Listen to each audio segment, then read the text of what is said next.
Subscribe to this channel and tap the bell icon so we can continue this journey of resting with the Holy Spirit every night together. God bless you. Part 1. The Broken Man. The morning sun had barely kissed the horizon when Daniel Mercer sat on the edge of his bed, staring at the floor. His shoes were worn, his wallet was empty. His heart was heavy with a weight that no words could describe. It had been exactly 1 year since everything fell apart. Daniel was once a successful architect in the city of Greenfield. He had a beautiful wife named Sarah, a daughter named Lily, just 7 years old with eyes like the ocean, and a modest home that smelled of pine and fresh bread every Sunday morning.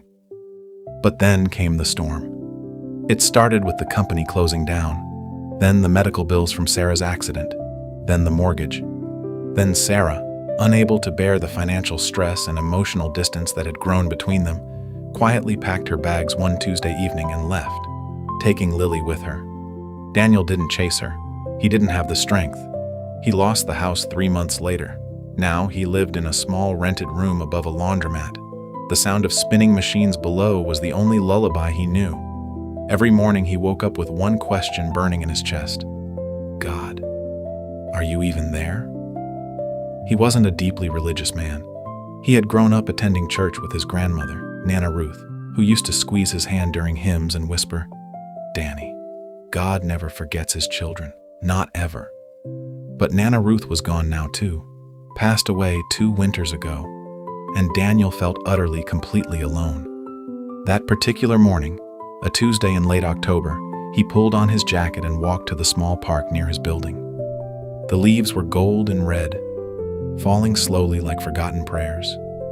He sat on a bench near the old stone fountain and opened his hands on his lap, palms up, not quite knowing why. He didn't speak. He didn't pray.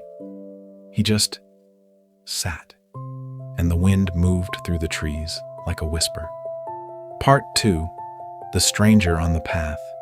It was there, on that bench, that Daniel first saw the old man. He was walking slowly along the gravel path, wearing a long coat the color of warm earth. His hair was silver white. His eyes, when he turned to look at Daniel, were the deepest shade of brown, almost luminous. The old man smiled and sat at the other end of the bench without asking. In any other circumstance, Daniel might have moved away, but something about the man's presence felt familiar, like meeting someone you've known in a dream. "Rough morning?" the old man said. Daniel almost laughed. "Rough year?" The old man nodded, as if he understood the weight behind those words completely. "You know," the old man said, "I once met a farmer who hadn't seen rain in 3 years. His land was cracked. His crops were dust. His neighbors had all moved on, and every morning he walked to the edge of his field and looked at the sky." Daniel looked at him. "Did the rain ever come?" The old man smiled. "Oh, it came, but not before the farmer learned something important." "What?" "That the waiting was part of the blessing." Daniel frowned. "That sounds like something people say to make suffering feel meaningful." "Maybe," said the old man, "or maybe suffering is meaningful, and we only understand it looking backwards." He stood up, adjusted his coat, and reached into his pocket. He pulled out a small, folded piece of paper and placed it gently on the bench between them. "Read this when you're ready," he said. And then he walked away down the path, and within moments was gone, lost behind the curtain of falling leaves. Daniel stared at the paper for a long moment. Then he picked it up and unfolded it. Written in careful, unhurried handwriting were just 5 words: "I have not forgotten you." Part 3. The Letter. He never sent. Daniel went home and placed the small paper on his windowsill, where the morning light would touch it. He didn't know why, but he felt something shift inside him that day. Not joy, not yet, but a small, stubborn ember of something that refused to go out. He began to write. He had always been a man of blueprints and measurements, a man who believed in the things he could see and calculate. But that evening, for the first time in years, he sat down and wrote a letter.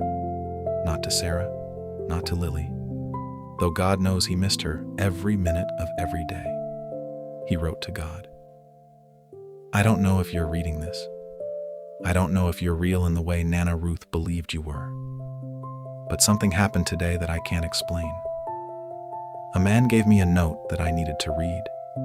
And I've been sitting here thinking, if even one moment in this broken life can surprise me like that, maybe I've been too quick to write everything off. I'm tired, I'm scared, I don't know how to fix my life. But tonight, I'm choosing to believe, just barely, just a little, that maybe you see me. Maybe you haven't walked away, even though I did. If you're there, I could use some help. He folded the letter and slid it under his pillow. It sounds foolish. He knew that. But Nana Ruth had once told him, prayer doesn't have to be perfect, Danny. God reads the heart, not the grammar. That night, for the first time in months, Daniel slept without nightmares. Part 4. The phone call. 3 days later, his phone rang. It was a number he didn't recognize. He almost didn't answer. Daniel Mercer? Said the voice on the other end. It was a woman, professional, calm. Yes? My name is Patricia Holt. I'm a project manager at Holt & Crane Architecture. I came across your portfolio online, your work on the Greenfield Community Center from a few years ago. I have to say it was remarkable. Daniel sat up slowly. Thank you. We have a project, a large one, a community development in the suburbs, mixed residential and green spaces. We've been looking for a lead architect for 8 months. Someone sent us your name anonymously. I know it's been a while since you've worked, but I'd love to meet with you. Daniel's mouth went dry. Who sent my name? He asked quietly. A pause. I honestly don't know. It came through a referral channel we rarely use. No name attached. Just yours and the note. He's exactly who you need. Part 5. The road back. Daniel took the meeting. He wore the only good shirt he still owned. He stayed up 2 nights preparing, sketching, planning, remembering who he had been before the grief swallowed him. He got the job. It wasn't a miracle in the Hollywood sense. No thunder, no blinding light. It was just a door, opening quietly in the middle of an ordinary week.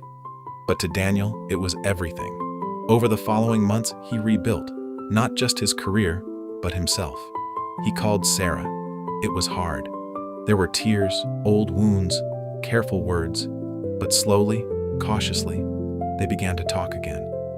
About Lily, about co-parenting, about the people they wanted to be. Lily started spending weekends with him.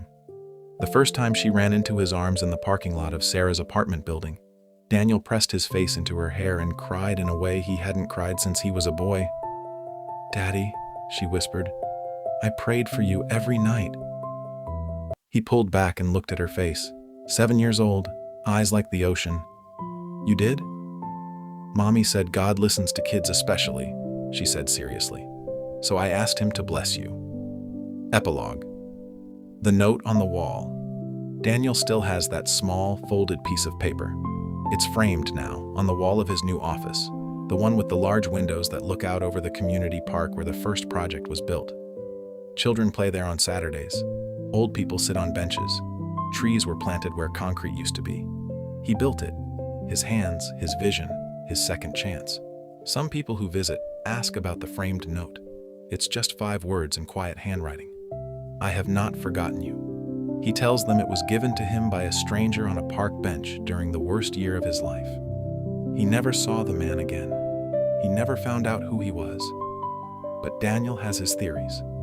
And every morning, before the work begins, he stands at his window, looks at the park below, and says, quietly, simply, completely, "Thank you."